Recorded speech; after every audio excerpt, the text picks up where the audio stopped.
I have always been fascinated with concepts. I've always been a very, very conceptual thinker. Maybe that comes from being a designer as well as an artist.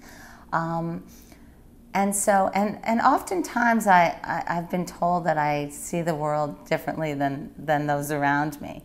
And I suppose, you know, for a while there, I kind of felt out of place for a very long time because I felt like I would look at something and everybody would kind of go, "You're nuts," or, what are you talking about? Or, and so I guess I've kind of figured out a way to make a career of that. But what I do is I typically latch on to a concept that I think is interesting.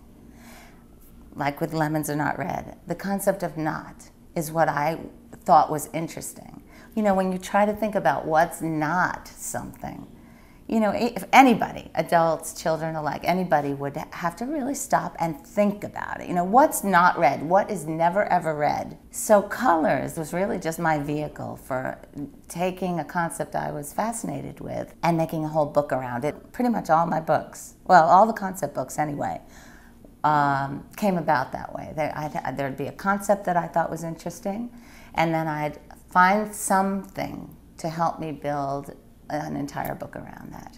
Like with One Boy, I thought, I'm fascinated that two things with One Boy, that you can find smaller things, smaller words in larger words. And I worked very hard to figure out, well, how will I illustrate this? How will this not be a list of words within words? Because I never want to make a list.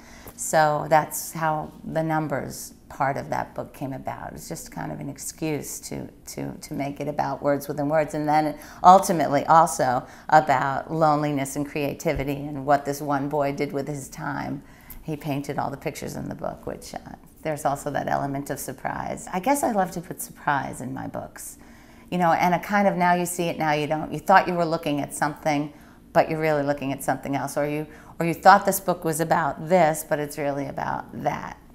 Like with Hidden Alphabet, for instance. You think you're looking at balloons, but that's really the negative space in the letter B. And again, there's another example. I'm fascinated with negative space. People, all my life, people would look at something and say, okay, that's a table. And I would see the negative space, and I'd say, no, that's not a table. That's whatever it is. And so the alphabet was just my vehicle for making a book about negative space.